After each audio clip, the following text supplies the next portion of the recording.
This call is now being recorded. चलिए, तो अभी हम दोबारा से एक बार पढ़ते हैं एक पदी का एक पदी से गुणन, यानी कि multiplication of monomial bye monomial. तो देखिए इसमें क्या होता है, सबसे पहले तो जैसे ही आपको नाम से पता लग रहा है कि हमारे जिसका भी गुणा करना है वह दोनों एक पदी ही होंगे, यानी कि एक पद होगा उनमें।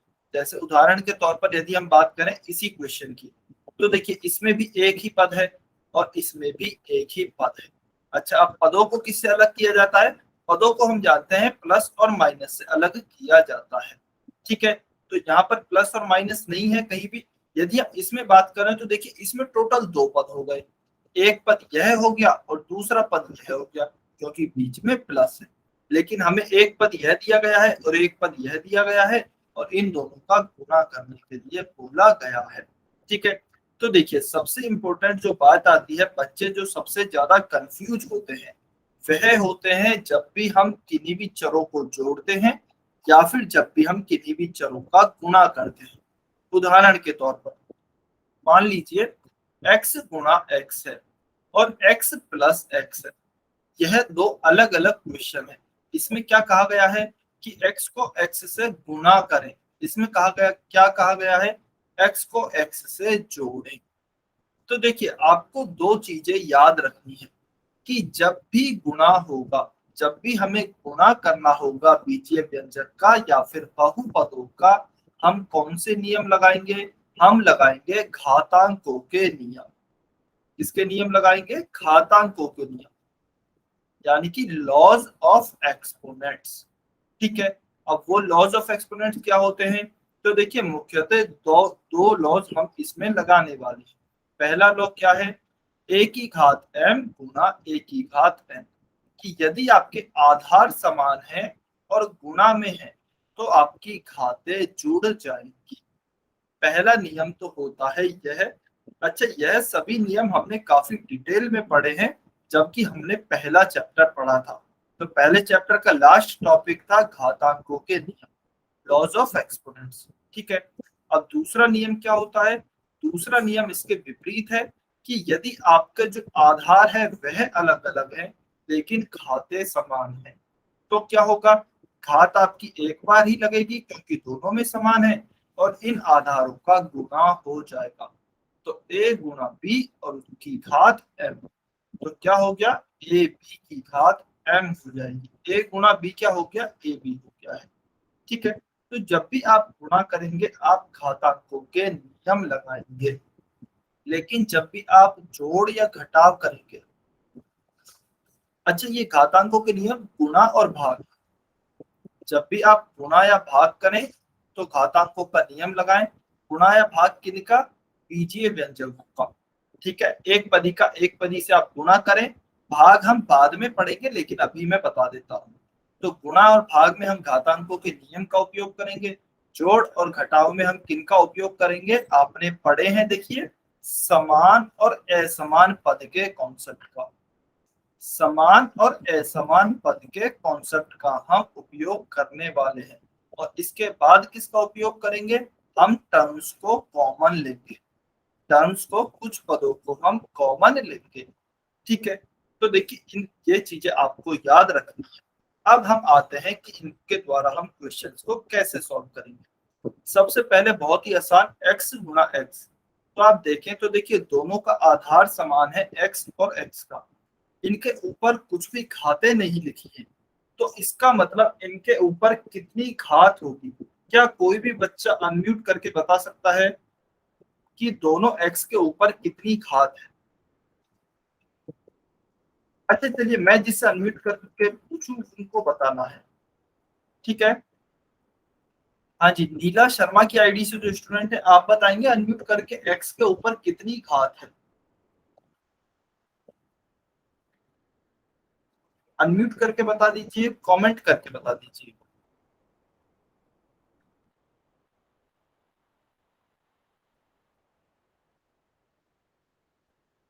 x के ऊपर कितनी घात है? यहाँ पर कुछ मुझे दिखाई नहीं दे रही है, तो इसका मतलब मैं कितनी घात समझू? बिल्कुल, वेरी गुड, बहुत अच्छे। तो यहाँ पर कुछ भी घात नहीं लिखी है तो इसका मतलब x की घात 1 है। ठीक है, तो यहाँ पर भी x की घात 1 हो गई, यहाँ पर भी x की घात 1 हो गई। तो आधार हमारे दोनों के समान है और किसमें है, गुणा में है, तो घातें जुड़ जाएंगी। पहला नियम आसानी से लग रहा है। ठीक है, तो चलिए हम करते हैं x की घात 1 + 1। तो क्या आ गया, x की घात 2 आ गई। तो x की घात 2 हमारा सही उत्तर हो गया है। ठीक है, अब मान लीजिए जैसे देखिए हमने x गुणा x किया, अब हो सकता है यहाँ पर आ जाए x गुणा 2, x इंटू 2। तो यदि आप एक चर और एक अचर का गुणा करते हैं तो क्या आएगा, x गुणा 2 हो जाएगा आपका 2x। ठीक है, x गुणा 2 क्या हो जाएगा, आपका हो जाएगा 2x। अब मान लीजिए यहाँ पर होता x गुणा 2x, या फिर ऐसे मान लेते हैं यहाँ पर होता 3x इंटू 2x। तो फिर आप कैसे गुणा करते, तो देखिए आप संख्यात्मक गुणा, जो कि संख्याएं होती हैं, संख्याओं का आपस में गुणा करते और चरों का आपस में गुणा करते। तो 2 का गुणा 3 से करेंगे तो कितना आएगा, 3 गुणा 2 करें, 3 का गुणा 2 से किया तो 6 आएगा। x का गुणा x से किया तो हमने अभी पढ़ा कितना आएगा, x स्क्वायर आएगा। तो आपका उत्तर क्या हो जाएगा, 6x²। यह हमारा उत्तर हो जाएगा। अब मान लीजिए 3x into 2x into 5y, यह मुझे दिया गया होता, या फिर 5y का स्क्वायर मुझे दिया गया होता, कि अब बताएं अब क्या उत्तर आएगा। तो फिर मैं कैसे सॉल्व करता, देखिए 3x इंटू 2x, इसको हमने गुणा किया तो 3 का गुणा 2 से किया 3 6, x गुणा x किया तो क्या आया, x²। तो हमारा 6x² आ गया था। अब इसका गुणा हम किससे करेंगे, 5y² से करेंगे। तो 6x², इन दोनों का जब गुणा किया तो आ गया 6x² गुणा 5y²। ठीक है, अब देखिए संख्याओं का गुणा संख्या से करेंगे, 6 इंटू 5, 6×5 = 30। तो 6×5 = 30 हो गया। x² है, x² लिखा, y² है, y² लिखा। अच्छा, इसको यदि कोई बच्चा ऐसे लिखना चाहता है, 30 गुणा x² गुणा y², तो ऐसे भी लिख सकता है, कोई परेशानी नहीं है। लेकिन बार बार जब हम बीच में गुणा का चिन्ह लगाते हैं तो हमारा बीजीय व्यंजक या फिर बहुपद बड़ा हो जाता है, तो इसलिए हम गुणा के चिन्ह को हटा देते हैं, लिखते नहीं है। होता है गुणा का चिन्ह, लेकिन हम बार बार लिखते नहीं है। ठीक है, तो क्या हो जाएगा, 30x² y²। अब देखिए हम क्या इसके आगे और सॉल्व कर सकते हैं क्या, तो अब x है और यहाँ पर y है, तो दो अलग अलग चर हैं, इनको हम आगे और सॉल्व नहीं कर सकते। हाँ, अगर कोई बच्चा सॉल्व करना चाहता है तो दूसरी आइडेंटिटी का उपयोग करके, देखिए x² गुणा y² है ना, तो 30 को तो अलग ही रहने देते हैं, 30 तो अलग होगी एक संख्या, यहाँ पर x है और y है, आधार अलग अलग हैं लेकिन घातें समान है। तो क्या करेंगे, x गुणा y और इसके ऊपर लिख देंगे स्क्वायर। तो क्या हो गया, 30 इंटू XY का स्क्वायर। तो आप इसको ऐसे भी लिख सकते हैं, 30XY का होल स्क्वायर। तो इस प्रकार से भी लिख सकते हैं, यह भी सही है। और यदि आप यहाँ तक लिखा छोड़ देते हैं, यह भी सही है। ठीक है, कोई दिक्कत नहीं है। तो इस प्रकार से आपको गुणा करना है एक पदी का। अब देखिए कंफ्यूजन कहाँ से शुरू होता है। अब कंफ्यूजन शुरू होता है जबकि हम जोड़ते और घटाते भी हैं। तो हम गुणा को यदि समझ लेते हैं तो हम गुणा के कॉन्सेप्ट्स को जोड़ने और घटाने में मिक्स कर देते हैं। ठीक है, जबकि ऐसा नहीं करना है। जब भी जोड़ और घटाव आता है, अच्छा मैं इसको यहाँ पर अलग से समझा देता हूँ जिससे कि आपको क्लियर समझ सके। तो सबसे पहले तो आपने देखिए हमने पढ़े हैं पहले बीजीय व्यंजकों के जोड़ और घटाव पढ़े हैं। उसमें हमने एक चीज देखी थी कि जोड़ और घटाव केवल समान पदों में ही हो सकता है, केवल समान पदों में हो सकता है। समान पदों की परिभाषा क्या होती है, जिसके चर समान हो और चरों की घातें भी समान, चर समान और चरों की घातें भी समान हो। जैसे कि x प्लस एक्स है। अब यहाँ पर x क्या है, चर है, यहाँ पर भी चर x है, यहाँ पर x की घात 1 है, यहाँ पर भी x की घात 1 है, यानी कि ये दोनों पद समान पद हैं। तो क्या ये जुड़ सकते हैं? बिल्कुल ये जुड़ सकते हैं। तो चलिए इन्हें जोड़ते हैं। अब जोड़ने के दो तरीके आते हैं, या तो आप डायरेक्ट जोड़ दें। डायरेक्ट कैसे जोड़ेंगे? एक एक्स हमारे पास यह था, एक एक्स में हम एक एक्स को और जोड़ रहे हैं, पहले से एक एक्स है, एक एक्स में एक एक्स को और जोड़ रहे हैं, तो कितने एक्स हो जाएंगे टोटल? एक एक्स प्लस एक एक्स, टोटल 2x हो जाएंगे। एक में एक को और जोड़ा तो 2 हो गए। ठीक है। अब मान लीजिए किसी बच्चे को डायरेक्ट समस्या आती है या फिर समझ में नहीं आता है, तो वह कैसे सॉल्व कर सकते हैं? x प्लस एक्स था हमारा क्वेश्चन, इसको देखिए मैं ऐसे लिख सकता हूँ, x गुणा x। x को मैं क्या लिख सकता हूँ? x गुणा 1, क्योंकि किसी भी संख्या में 1 से गुणा करेंगे वही संख्या प्राप्त होगी, प्लस इस x को भी क्या लिख सकता हूँ? x गुणा 1। ठीक है, x गुणा 1 प्लस x गुणा 1। अभी देखिए क्या करेंगे, दोनों में से x को कॉमन लेते हैं, दोनों में से इस x को कॉमन लिया तो क्या बचा? यहाँ पर 1 बचा, 1 लिखा, प्लस प्लस ये x तो बाहर आ चुका है, कॉमन आ चुका है, यहाँ पर भी 1 बचा तो इसको भी लिखा 1। तो क्या आया? x into 1 plus 1 2, x into 2 हो गया आपका 2x।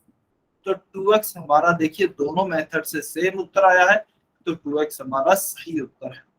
मेजर बात क्या है यहाँ पर सीखने की, आप कॉमन लेकर भी क्वेश्चन सॉल्व कर सकते हैं, या फिर यदि आपको समझ में आता है तो आप डायरेक्ट भी क्वेश्चन सॉल्व कर सकते हैं। ठीक है, तो जब भी हम संख्याओं को जोड़ेंगे या फिर घटाएंगे, हमें समान और असमान पदों का ध्यान रखना है। उसके बाद हमें कॉमन लेकर भी सॉल्व कर सकते हैं या फिर डायरेक्ट भी सॉल्व कर सकते हैं। लेकिन गुणा करते समय नियम अलग है, हम घातांकों के नियम का उपयोग करते हैं जनरली। ठीक है। अब देखिए एक और इम्पोर्टेंट बात आती है कि चर और अचर को आपस में जोड़ा या घटाया नहीं जा सकता, या फिर हम ऐसे समझ सकते हैं, मान लीजिए, अच्छा मैं नेक्स्ट पेज पर ही लिख देता हूँ। मान लीजिए मुझे कुछ क्वेश्चन दिए गए हैं, 2z² plus 3y, 559y square plus 2, 3z plus 5। मुझसे कहा जाता है कि इनको जोड़कर दिखाइए। अच्छा इसको 3z ना लेके z प्लस 5 ही कर लेते हैं। तो देखिए हम बहुत ही आसानी से कह सकते हैं, सबसे पहले क्योंकि जोड़ करना है, क्या करना है? जोड़। अच्छा जोड़ की जगह घटाव भी हो सकता है, चलिए इसे घटाव ही कर देते हैं। यहाँ पर मान लीजिए जोड़ की जगह घटाव भी है, चाहे जोड़ है चाहे घटाव है। तो हम सबसे पहले चेक क्या करेंगे कि हमें जोड़ और घटाव करना है, तो हम हमारे कॉन्सेप्ट पे चलेंगे, समान और असमान पद वाले। हम जानते हैं जोड़ और घटाव की प्रक्रिया केवल समान पदों में ही हो सकती है। सबसे पहले हमने इस पृष्ठ के लिए चेक किया, एक पद यह है z, दूसरा पद है हमारा यह।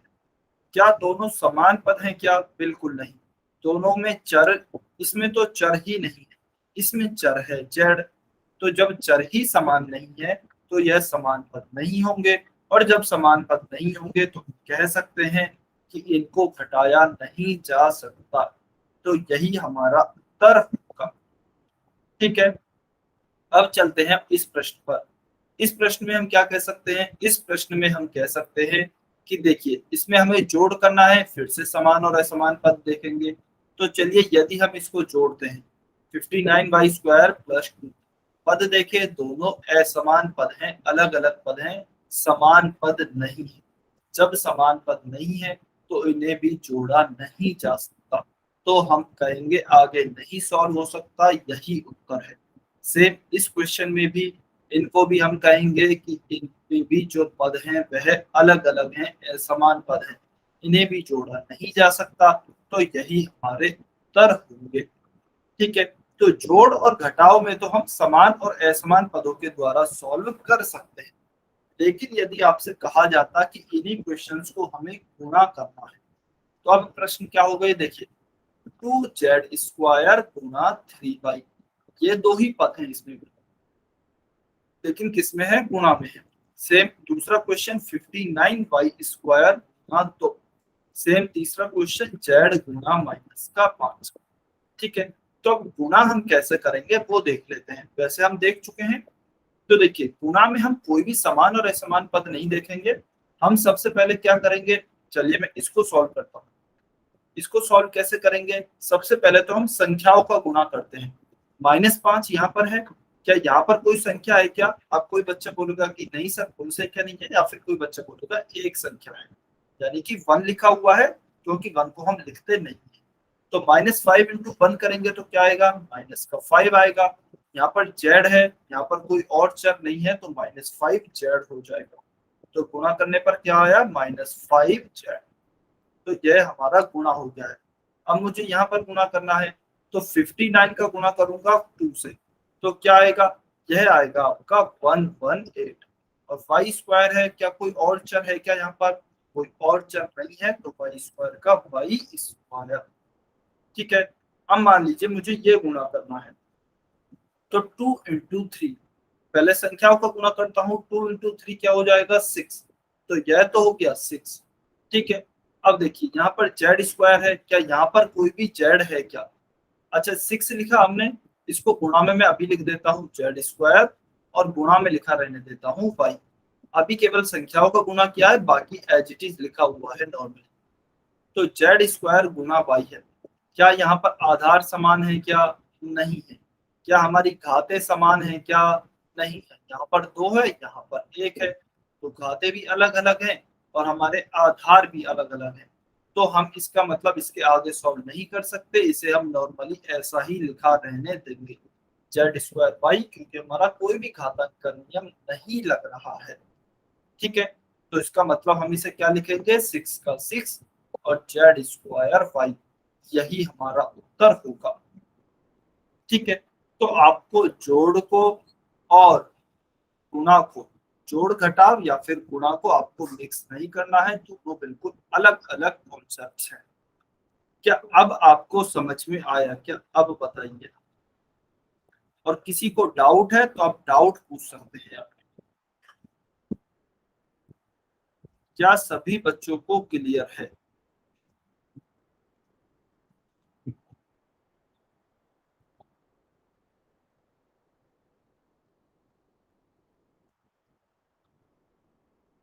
सभी बच्चे कमेंट करके बताएंगे क्या सभी को क्लियर है, या फिर कोई भी डाउट है, कुछ समझ में नहीं आया है तो आप पूछ सकते हैं।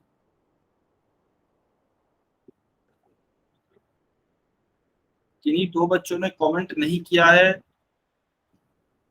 हाँ जी, राका राका की आईडी से जो स्टूडेंट है, आपको समझ में आया है या नहीं आया?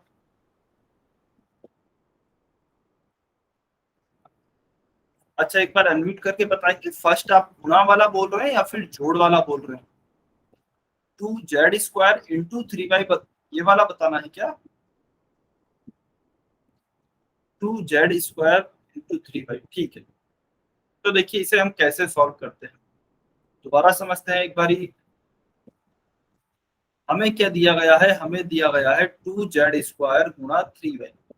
इसे कैसे सॉल्व करेंगे, सबसे पहले क्या करेंगे, संख्याओं का गुणा करेंगे। तो संख्याओं का गुणा करते हैं, 2 का गुणा किया 3 से, 2 किया 6। ठीक है, अब इसके गुणा में क्या है, z² है, तो z², गुणा में y बचा है तो y। ठीक है, अभी हमने केवल संख्याओं का गुणा किया, 3 दूनी 6 गुणा z² गुणा y। अब हम देखते हैं क्या z² गुणा y में कोई भी हमारा घातांक का नियम लग रहा है क्या? तो z² है गुणा y है। यहाँ पर देखिए अब चर अलग अलग हैं, तो इसका मतलब जो कि हमारा पहला नियम था, यदि चर समान हो, गुणा में हो, तो घातें जुड़ जाती हैं, वो नियम नहीं लगेगा क्योंकि चर अलग अलग हैं।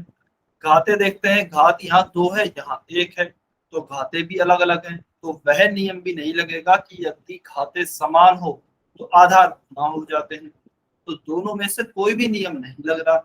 जब दोनों में से कोई भी नियम नहीं लग रहा, तो इसको हम एज इट इज लिखा रहने देते हैं z²y। बस हमने गुणा का चिन्ह हटा दिया, हटाया नहीं है, बस उसको हम लिख नहीं रहे हैं ताकि बड़ा नहीं लगे। ठीक है, तो इसे हमने क्या लिखा, z²y, और आगे यहाँ 6 तो था ही, तो 6 का 6। अच्छा, इसके बीच वाला ये गुणा का चिन्ह भी हम नहीं लिख रहे हैं, ठीक है। यदि आप चाहें तो लिखा भी रहने दे सकते हैं, लेकिन वो अच्छा लगता नहीं है। जैसे मान लीजिए इसको मैं ऐसे लिखूं 6 × Z² × 5, ठीक है। तो आप चाहें तो ऐसे भी लिखा रहने दें, लेकिन बेहतर होगा आप इसको गुणा का चिन्ह हटा के इस तरीके से लिख दें। तो इसका अपने आप मतलब यही है कि 6 गुणा में है Z² के, वह गुणा में है Y के, तो ये तीनों आपस में गुणा में है, ठीक है। बस दिख नहीं रहा है। क्लियर है क्या? ठीक है। और भी किसी स्टूडेंट को डाउट है क्या? और भी किसी स्टूडेंट को डाउट है क्या? ठीक है, कोई डाउट नहीं है किसी को। चलिए, किसी को कोई डाउट नहीं है तो अभी हम हमारे क्वेश्चंस को सॉल्व करते हैं।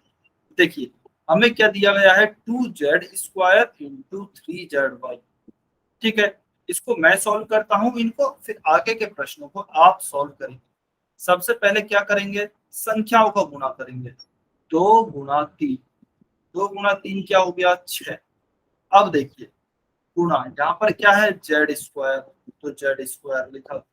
गुणा यहाँ पर क्या है, Z और Y, तो इसको भी मैं अलग अलग लिख देता हूँ, Z गुणा Y, ठीक है। अभी के लिए मैंने इनको अलग अलग करके लिख दिया। अब देखिए, Z² गुणा Z, Z² गुणा Z, यहाँ पर हमारा क्या नियम लग रहा है, क्या Z आपका क्या है, आधार समान है, घातें क्या होंगी, जुड़ जाएंगी। तो Z की घात 2 + 1, यह क्या आ जाएगा, Z की घात 3। तो इन दोनों की जगह मैं क्या लिख सकता हूँ, Z की घात 3 लिख सकता हूँ, गुणा Y का Y, गुणा में 6 का 6। अब क्या Z और Y, इनमें कोई भी तालमेल बैठ रहा है क्या, कोई भी घातांक का नियम लग रहा है क्या? नहीं लगेगा, क्योंकि आपके चर ही अलग अलग है। जब आपके चर ही अलग अलग आ जाए ना, तो इसका मतलब कोई भी घातांक का नियम नहीं लगेगा। तो इसे हम एज इट इज लिख देते हैं, गुणा के चिन्हों को हटाकर 6Z³ Y, यही हमारा उत्तर होगा, ठीक है। चलिए, अब मान लीजिए यदि हमें यहाँ पर जोड़ दिया गया हो, यानी कि एडिशन करना है, तो हम क्या करते हैं, तो फिर हम कोई भी घातांक के नियम को याद नहीं रखेंगे, हम हमारे समान और असमान पदों को याद रखेंगे। अब देखिए, ये दोनों पद कैसे हैं, चलिए देखते हैं। इसमें चर है Z², इसमें चर है Z और Y, दोनों में अलग अलग चर हैं, तो इसका मतलब समान पद नहीं है। समान पद नहीं है तो हम इन्हें आगे जोड़ ही नहीं सकते हैं, तो हम कह देंगे कि यही हमारा उत्तर होगा। एक तरीका तो है यह, लेकिन यदि कोई बच्चा कहता है कि सर मुझे Z कॉमन तो दिख रहा है, दोनों में कॉमन तो है, तो देखिए इसे आप थोड़ा सा यदि चाहें ना, पूरा अच्छे से तो नहीं जोड़ सकते, लेकिन यदि आप चाहें तो थोड़ा सा इसके आगे आप इसे लिख सकते हैं। वह कैसे, देखिए इसको मैं क्या लिख सकता हूँ, 2Z², 2 × Z गुणा Z, 2 × Z गुणा Z क्या होगा, Z², और उसको गुणा करेंगे 2 से, तो ये हो जाएगा 2Z², प्लस का प्लस, क्या प्लस है, इसको मैंने प्लस एच लिख दिया। इसके बाद 3ZY को क्या लिखा, 3 × Z × Y, ठीक है। तो दोनों में Z Z है, तो मैं काम करता हूँ, इस Z Z को कॉमन ले लेता हूँ बाहर। Z को कॉमन लिया, ब्रैकेट शुरू किया, क्या बचा यहाँ पर, एक तो यह 2 बचा, एक ये Z बचा, तो 2Z, यह प्लस का चिन्ह है तो प्लस का चिन्ह, 3 बचा तो 3, यह Z तो कॉमन आ चुका है, तो इसके अलावा क्या बचा यहाँ पर, Y, तो यह लिख दिया हमने Y। तो यदि कोई बच्चा चाहे तो इसके आगे यहाँ तक इसे लिख सकता है। अब देखिए, ये दोनों अलग टर्म है, अलग पद है, यहाँ पर 2Z और 3Y, तो इनको फिर से आगे हम नहीं सॉल्व कर सकते, तो यही हमारा उत्तर होगा, ठीक है। तो बस आप कॉमन लेकर छोड़ सकते हैं, उसके आगे सॉल्व नहीं कर सकते, तो यह हमारे उत्तर आएंगे। क्या सभी बच्चों को क्लियर हुआ, क्या सभी बच्चों को कॉन्सेप्ट क्लियर है? अच्छा, एक नोट और बता देता हूँ, फिर आपको कमेंट करना है क्लियर है या नहीं, कि एक पदी बहुपदों का गुणन एक पदी ही होता है। यानी कि यदि हम कितने भी चाहे एक पदी हो, जैसे कि देखिए एक एक एक पदी यह था और एक एक पदी यह था, ठीक है, इनका हमने आपस में गुणा किया तो हमें क्या प्राप्त हुआ, 6Z³ Y, यह भी एक पदी ही है। यह भी मोनोमियल ही है। तो यदि हम कितने भी मोनोमियल से गुणा करें, चाहे हमें एक एंड में मोनोमियल ही मिलेगा। तो यह नॉट यह कहता है। ठीक है, चलिए अभी बताइए, अभी क्या सभी को क्लियर है क्या? वाई और एन लिख कर बताइए, सभी को समझ में आया?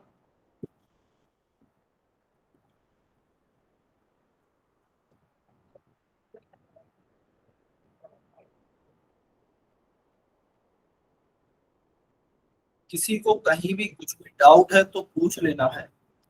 ठीक है, चलिए क्लियर है सभी को? तो वैसे टाइम हो गया है, हमें क्वेश्चन कर लेते हैं जल्दी से, आपको सॉल्व करना है, बहुत ही आसान क्वेश्चन है। मैं बता देता हूँ क्वेश्चन क्या है। क्वेश्चन नंबर 36, ये एक्स है, 5x इंटू 3x, इसको सॉल्व करना है और पोल सेक्शन में आपको उत्तर करना है। 5x इंटू 3x को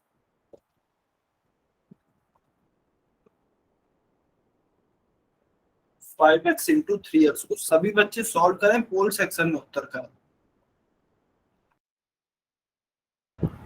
और कोशिश करें सही उत्तर दें।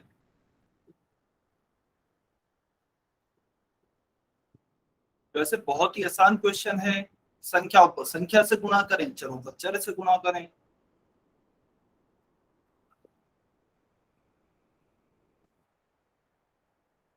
सभी बच्चों को उत्तर करना है। वेरी गुड, कुछ बच्चों को उत्तर आ रहे हैं, बहुत बढ़िया, बहुत अच्छे।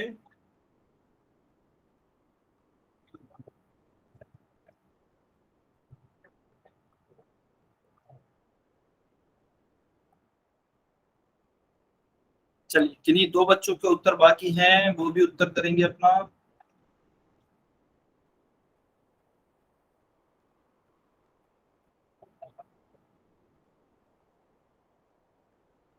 आज किसी लास्ट एक स्टूडेंट का आंसर बाकी है।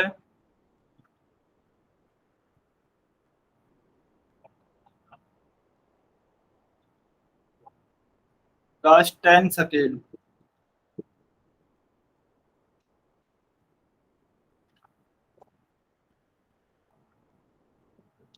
5, 4, 3, 2, 1।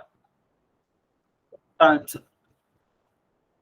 चलिए तो देखिए बहुत ही आसान क्वेश्चन है। सबसे पहले संख्याओं का गुणा करते हैं, 5 गुणा 3 करेंगे, 5 इंटू 3 क्या होगा 15। फिर x गुना x करेंगे, तो हम जानते हैं x गुना x, x की घात 1, x की घात 1, दोनों के आधार समान है, घातें जुड़ जाती हैं, क्या होता है x स्क्वायर होता है। तो 15x स्क्वायर, तो ऑप्शन सी हमारा उत्तर होगा।